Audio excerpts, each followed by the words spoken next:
तो चलिए बढ़ते हैं आज की कहानी की ओर। दोस्तों, ऑटो ड्राइविंग का काम हर वो इंसान करता है जो मिडिल क्लास का होता है और इन्हीं लोगों में से एक मैं हूँ। मगर मैंने भी ये काम छोड़ दिया था। तो दोस्तों, आखिर क्या थी मेरी काम छोड़ने की वजह, वो जानकर आप भी दंग रह जाएंगे। दोस्तों, ये बात 6 साल पहले की है, जब रात के वक्त में बस स्टैंड पर खड़ा सवारी के आने का इंतज़ार कर रहा था, क्योंकि सुबह से मेरी कमाई उतनी नहीं हुई थी जितना कि मुझे कमाना था। इसलिए मैं बस स्टैंड पर अभी खड़ा ही हुआ था कि कोई एक सवारी मिल जाए। काफ़ी देर इंतज़ार करने के बाद भी मुझे कोई सवारी नहीं मिली, तो मैं उदास मन से सोचने लगा कि शायद आज मुझे कम पैसे लेकर ही घर पर जाना होगा। उस वक्त मेरे घर की आर्थिक स्थिति कुछ भी ठीक नहीं चल रही थी, जिस वजह से मैं सुबह से शाम तक ऑटो को ड्राइव किया करता था ताकि मैं ज़्यादा पैसे कमा सकूं। मगर आज तो दिन ही खराब था। दरअसल उस वक्त ठंड का मौसम चल रहा था और रात होने के कारण कोहरा भी छाने लगा था। इसलिए मैंने भी सोचा कि अब मुझे घर की ओर निकलना चाहिए। यही सब सोचकर मैंने ऑटो स्टार्ट किया और घर की तरफ निकल पड़ा। मैं जिस रास्ते पर चल रहा था वो रास्ता उस वक्त पूरा खामोशी में पसरा हुआ था और साथ ही पेड़ों से घिरा हुआ भी। उस वक्त मेरे ऑटो के अलावा कोई भी गाड़ी या रिक्शा नजर नहीं आ रहा था।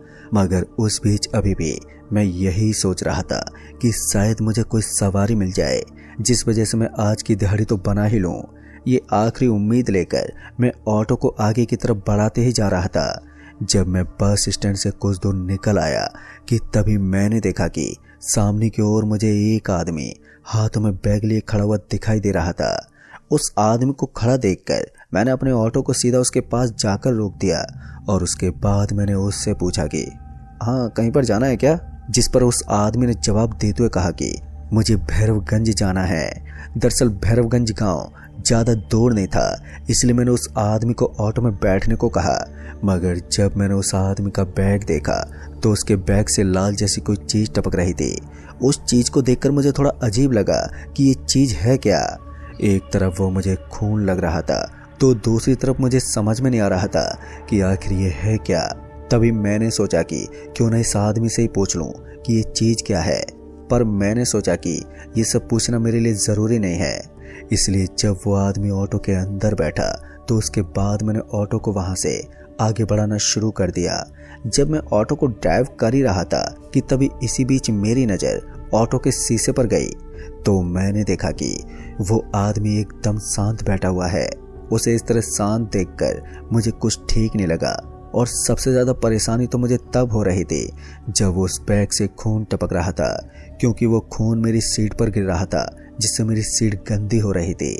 लेकिन इस बार मैंने उस आदमी से कहा कि अरे भाई साहब, आपके बैग से ये खून गिर रहा है। मगर उस आदमी ने मेरी बातों का कोई भी जवाब ही नहीं दिया।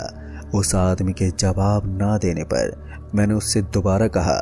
जब उसने मेरी बात का दोबारा जवाब नहीं दिया तो मुझे कुछ गड़बड़ लगने लगी, जिसके चलते मैंने ऑटो को उसी वक्त रोकने की सोची।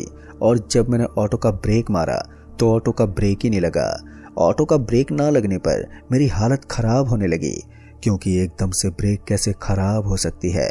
और उस वक्त पता नहीं कैसे ऑटो की स्पीड भी अपने आप ही बढ़ती चली जा रही थी। उस समय मेरी कुछ भी समझ में नहीं आ रहा था कि ये सब हो क्या रहा है। अभी मैं ऑटो को संभालने की कोशिश ही कर रहा था कि तभी मुझे पीछे से आवाज़ आई, तुम नहीं बचोगे। उस आवाज़ को सुनते ही जैसे मैंने पीछे मुड़कर देखा तो मेरी सांसें एक पल के लिए रुक सी गईं, क्योंकि वो मंजर ही कुछ ऐसा था। दरअसल उस आदमी का चेहरा इतना ज़्यादा डरावना बन गया था कि उसे देखकर मेरे शरीर के रोंगटे खड़े हो गए थे। उसके चेहरे पर चाकू के कटे हुए निशान बने हुए थे और उसकी आंखें पूरी तरह से सफ़ेद हो रखी थी। उस आदमी को इस रूप में देखकर मैं ये समझ गया था कि ये इंसान नहीं बल्कि एक भूत है, जिसे मैं इंसान समझ बैठा। मैं इन सब बातों से अनजान अभी सामने की तरफ देख ही रहा था कि तभी ऑटो सीधा एक पेड़ से टकरा गया और ऑटो के टकराते ही मेरा सर जोर से ऑटो के हैंडल में जाकर लगा, जिस वजह से मेरे सर पर चोट आ गई और मैं उसी वक्त बेहोश हो गया। दोस्तों, फिर उसके बाद जब मेरी आंखें खुली तो मैंने अपने आप को खंडर बनी जगह पर पाया। उस वक्त मेरा सर काफ़ी ज़्यादा दर्द कर रहा था। मैं अपने सर को पकड़कर उठा और जब मैंने अपने चारों तरफ देखा तो मैंने पाया कि मैं जिस जगह पर था वो कोई पुराना अस्पताल था। वो अस्पताल काफ़ी छोटा था और उसके अंदर जो लाइटें थी वो ब्लिंक कर रही थी। लेकिन मुझे एक बात समझ में नहीं आ रही थी कि इस अस्पताल में मुझे कोई नज़र क्यों नहीं आ रहा था। बस मेरे अंदर उस वक्त डर का माहौल पैदा हो रहा था, क्योंकि उस अस्पताल की यह हालत देखकर ऐसा लग रहा था कि जैसे यह अस्पताल कई सालों से बंद पड़ा हो। मैंने उस वक्त उस अस्पताल से निकलना ही सही समझा, लेकिन तभी मुझे याद आया कि मैं तो ऑटो के अंदर था और मैं यहाँ पर कैसे आ गया। अब मुझे कहीं ना कहीं ये लगने लगा था कि वो आदमी ही तो मुझे कहीं यहाँ पर लेकर तो नहीं आ गया। मैं इन सब बातों से अनजान अभी उस खंडर बने अस्पताल में खड़ा था कि तभी इसी बीच मुझे एक चीख सुनाई दी। और उस चीख के सुनते ही जब मैंने उस अस्पताल के चारों तरफ देखा तो मुझे कोई भी नहीं दिखा। मगर वो आवाज़ किसकी थी, मैं उस बात से थोड़ा घबरा रहा था, क्योंकि जाहिर सी बात थी, एक तो मुझे यहाँ पर कोई दिख नहीं रहा था और ऊपर से ये आवाज़ जो कि मेरे अंदर एक डर पैदा कर रही थी। मगर अपनी उम्मीदों को मैंने अभी भी जगा के रखा था कि मुझे कैसे भी करके यहाँ से निकलना है। मैं इन्हीं सब ख्यालों में अभी खोया हुआ था कि तभी लाइट एकदम से बंद हो गई और उसके साथ ही साथ वहाँ पर पूरा अंधेरा छा गया। अंधेरे को छाता हुआ देखकर मैं और भी ज़्यादा घबराने लगा और उस वक्त मेरे अंदर एक अजीब सी बेचैनी होने लगी। मैंने उसी वक्त अपने फ़ोन को निकाला और उसके बाद अपने फ़ोन की टॉर्च को ऑन किया और फिर जब मैंने सामने की तरफ देखा तो मैंने पाया कि अस्पताल का दरवाज़ा खुला हुआ है और वहाँ पर कोई मौजूद नहीं है। लेकिन फिर कुछ समय बाद उस दरवाजे पर मुझे एक पतला सा आदमी अंदर आते हुए दिखा। मगर जैसे वो आदमी दरवाजे तक पहुँचा तो पता नहीं मेरे शरीर को क्या हुआ कि मैं एकदम से जम गया। मैं जैसा खड़ा था वैसे ही खड़ा रहा। मैं अपने आप को हिलाने डुलाने की कोशिश तो कर रहा था, मगर मेरे शरीर को उस वक्त क्या हो गया था वो मुझे आज तक नहीं पता। दरअसल वो आदमी इतना ज़्यादा पतला था जैसे कि कोई लकड़ी हो।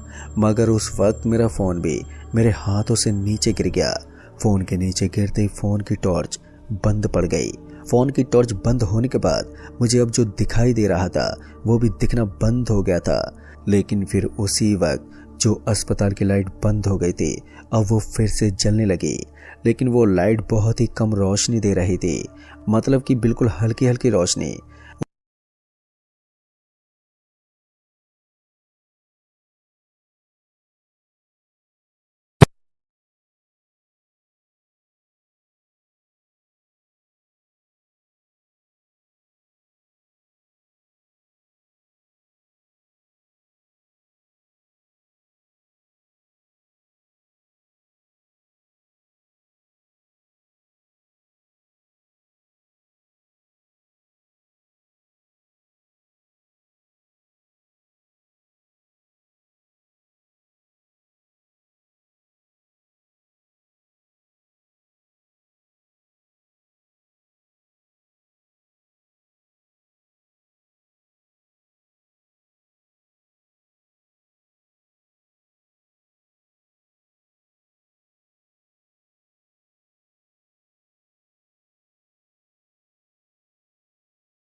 अंदर इतना अंधेरा छाया हुआ था कि उस अंधेरे की वजह से ही मैं उस आदमी का चेहरा नहीं देख पा रहा था। बस मुझे महसूस हो रहा था कि वो मेरे सामने ही खड़ा है, मगर मैं अभी भी पत्थर की तरह ही वहीं पर एक जगह पर जमा हुआ था। और फिर जब वो पतला इंसान उसी अस्पताल के एक कमरे के अंदर चला गया तो उसके बाद मैंने देखा कि अब उस अस्पताल के सभी कमरों से मुझे चीखने चिल्लाने की आवाज़ सुनाई देने लगी। और साथ ही मुझे ये समझ में आने लगा कि मैंने उस आदमी को ऑटो में बिठा के कितनी बड़ी भूल कर दी है और उस भूल की सज़ा आज मुझे शायद अपनी जान देकर चुकानी पड़ेगी, क्योंकि जिस हालत में मैं था उस हालत में कोई भी इंसान बच नहीं सकता। मगर उस वक्त पता नहीं मेरे अंदर हिम्मत बची हुई थी। अपनी हिम्मत के सहारे ही मैं वहीं पर डरा से मैं खड़ा था और इस ताक में था कि कब मैं नॉर्मल हूँ और कब मैं इस अस्पताल से बाहर निकलूँ, क्योंकि अगर मैं यहाँ से जल्दी नहीं निकला तो शायद मेरा मरना तय है। लेकिन कुछ देर के बाद मैंने पाया कि उस अस्पताल का दरवाज़ा बंद होने लगा। दरवाजे को बंद होता देखकर मैं घबराने लगा। मुझे अब और भी ज़्यादा डर लगने लगा था, मगर मैं उस वक्त कुछ कर नहीं सकता था क्योंकि मैं खुद अपने काबू में नहीं था। इसलिए मैं अपनी उम्मीदों को थामकर शांति खड़ा रहा। अभी मैं वहीं पर खड़ा दरवाजे की तरफ देख ही रहा था कि तभी मेरे बालों को किसी ने पकड़ा और उसके बाद उसने मुझे पीछे की ओर खींचा। जैसे ही उसने मुझे पीछे खींचा तो उसके बाद मैं सीधा नीचे जाकर गिरा, और जब मैं नीचे गिरा तो उसके बाद मेरे सर में चोट आ गई। चोट के आते ही मेरी आंखों के सामने एकदम से अंधेरा छाने लगा और फिर कुछ देर के बाद मैं वहीं पर बेहोश हो गया। और उसके बाद जब मेरी आंखें खुली तो मैंने अपने आप को उसी जगह पर लेटा पाया। लेकिन उस वक्त जो मैंने देखा तो उसे देखकर तो मेरी आंखें फटी की फटी रह गईं। दरअसल अस्पताल की हालत अब बिल्कुल वैसी नहीं थी जैसे कि पहले थी। अस्पताल अब पूरी तरह से नया बन चुका था, पर मुझे कुछ नर्सें और डॉक्टर वहां पर अब दिखाई दे रही थी। उस वक्त मैं जल्दी से उठा और जब उसके बाद में एक डॉक्टर के पास गया जो कि वहीं पर खड़ा हुआ था। लेकिन जब मैं उस डॉक्टर के पास गया तो मैंने उससे पूछने की कोशिश तो की कि तभी वो डॉक्टर मुझसे दूर हो गया। और उस डॉक्टर को अपने से दूर होता देखकर मुझे कुछ भी समझ में नहीं आया। लेकिन फिर इसी बीच मैंने देखा कि मुझे वही आदमी दिखा जिसे मैंने ऑटो में बिठाया था, मगर वो आदमी वहीं कुर्सी पर चुपचाप बैठा हुआ था। अब उस आदमी को देखकर एक पल के लिए मैंने सोचा कि मैं इस आदमी से ही जाकर पूछ लूं, मगर उस आदमी का जो रूप मैंने ऑटो के अंदर देखा था तो उसे देखकर मेरा बिल्कुल भी मन नहीं कर रहा था कि मैं उसके पास जाऊं। हालांकि अभी तो उसका चेहरा नॉर्मल था, मगर उस वक्त मेरी हिम्मत नहीं हो रही थी कि मैं उससे जाकर पूछ लूं। लेकिन जब मैंने उस अस्पताल के लोगों को देखा तो मैंने पाया कि वो लोग कुछ अजीब तरह की हरकतें करने लगे थे। वो लोग एक दूसरे को मारने लगे थे और उन लोगों को इस तरह की हरकतें करता देखकर मेरी कुछ भी समझ में नहीं आया कि यहाँ पर हो क्या रहा है। वो लोग एक दूसरे को ही काट रहे थे। उन लोगों की ये भयानक हरकत को देखकर मेरी रूह कांप रही थी। मैं अभी उन लोगों की तरफ ही देख रहा था कि तभी उन लोगों में से मैंने देखा कि वो आदमी अभी भी कुर्सी पर चुपचाप अपनी गर्दन को झुकाकर बैठा था। उस आदमी को इस तरह शांत बैठा देख मैंने सोचा कि एक बार इस आदमी के पास जाकर पूछता हूँ कि यहाँ पर हो क्या रहा है। उस वक्त जब मैं उस आदमी के पास जा रहा था तो मुझे डर तो लग रहा था, मगर अपने डर को काबू में करके जब मैं उस आदमी के पास पहुंचा तो मैंने उस आदमी से कहा, अरे तुम मुझे यहाँ पर क्यों लेकर आए हो और यहाँ ये सब क्या है? जिस पर उस आदमी ने अपनी गर्दन को ऊपर उठाया। और जब उस आदमी ने अपनी गर्दन को ऊपर उठाया तो उसकी शक्ल देखकर तो मैं, जहाँ पर कुछ देर पहले मैं कम डरा हुआ था, तो अब वही मेरी जान निकलने लगी थी। उस आदमी का चेहरा वैसे ही भयानक था जैसे कि ऑटो के अंदर में था, मगर उस वक्त मैं समझ नहीं पा रहा था कि मैं अब करूं तो करूं क्या। अभी मैं यही सब सोच रहा था कि तभी वो आदमी खड़ा हुआ और उसके साथ साथ जो लोग थे वो भी अब मेरी तरफ देखने लगे। अभी वो सभी लोग मेरी तरफ आने लगे कि उन सभी को अपनी तरफ आता हुआ देखकर मैं और भी ज़्यादा घबराने लगा, क्योंकि अब उन लोगों का चेहरा भी बदल चुका था। उन लोगों के चेहरे पर चाकू के कटे हुए निशान बने हुए थे और उनकी आंखें पूरी तरह से सफ़ेद हो रखी थी। उन लोगों का ये रूप देखकर मेरे हाथ पैर भी ठंडे पड़ने लगे थे। मैं इतना ज़्यादा घबरा गया था कि मैं आपको बता नहीं सकता। जब वो लोग मेरे करीब आते जा रहे थे तो मैं भी अपने कदमों को पीछे हटाए जा रहा था। उस वक्त तो मैंने बिल्कुल भी उम्मीद ही छोड़ दी थी कि मैं अब बच पाऊंगा, मगर उस दिन किस्मत मेरे साथ थी। जब वो लोग मेरे करीब आ रहे थे तो उस वक्त मैं अपने कुल देवता का नाम जपे जा रहा था, क्योंकि जब इंसान इस मुसीबत में होता है तो उसे अपने कुल देवता ही याद आते हैं। उस वक्त मैंने अपनी आंखों को बंद कर लिया और मैं बस अपने कुल देवता का नाम जपे जा रहा था। कुछ देर के बाद मैंने देखा कि जब मैंने अपनी आंखें खोली तो मुझे अपने सामने कोई भी नजर नहीं आ रहा था। किसी के नजर न आने पर जब मुझे वहां पर कोई नहीं दिखा तो मुझे जो सुकून मिला उसको मैं शब्दों में बयान नहीं कर सकता। लेकिन मुझे ये पता था कि ये कुछ देर की खामोशी है, मुझे यहाँ से जल्द निकलना होगा, क्योंकि उन लोगों का कुछ नहीं पता कि कब वो लोग दोबारा से मेरे सामने प्रकट हो जाएं। दोस्तों, इन्हीं सभी बातों को सोचकर जब मैंने उस अस्पताल के दरवाजे को देखा तो उस वक्त अस्पताल का दरवाजा खुला हुआ था। दरवाजे को खुला देखकर मेरे अंदर एक और उम्मीद जगी कि अब यही चारा बचा हुआ है मेरे पास। अगर मैं यहाँ पर रुका तो शायद पता नहीं क्या होगा। अभी मैं अस्पताल के बाहर जाने की सोच रहा था कि तभी मैंने देखा कि उस अस्पताल के एक कमरे से किसी की आवाज आ रही थी। और जब मैंने उस आवाज को सुना और उस कमरे के बाहर से मैंने झांक कर देखा तो मैंने देखा कि वही पतला इंसान लेटा हुआ है और वो आदमी उस पतले इंसान को चाकू से काट रहा था। उस आदमी को ये सब करता हुआ देखकर मेरा दिल और भी ज्यादा दहल गया था। तभी मैंने सोचा कि इससे पहले ये मुझे देख ले तो उससे पहले मुझे यहाँ से निकलना होगा। और फिर मैं बिना कुछ सोचे समझे सीधा उस कमरे से आगे बढ़ गया। और जब मैं भागते उस दरवाजे के पास पहुंचा तो मैंने देखा कि अब वो आदमी कमरे से बाहर आ गए थे और वो मुझे गुस्से भरी निगाहों से देख रहा था। मगर मैंने उसको अनदेखा किया और उसके बाद में उस अस्पताल से बाहर निकल आया। बाहर आते ही जब मैं सीधा अपने ऑटो के पास पहुंचा तो मेरे ऑटो की हालत तो बिल्कुल ठीक थी, जबकि ये पेड़ से टकराया हुआ था। मगर उस वक्त मैंने ज़्यादा नहीं सोचा और सीधा ऑटो में बैठा और ऑटो को स्टार्ट करने के बाद मैं वहाँ से निकल गया। और फिर जब मैं घर पहुँचा तो तब जाकर मेरी सांस में सांस आई। फिर जब मैंने अपनी बीवी को ये सारी बात बताई तो वो सुनकर घबरा गई और तभी उसने कहा कि तुम्हारी किस्मत बहुत अच्छी थी, मगर तुम्हारी जान कुल देवता ने बचाई है।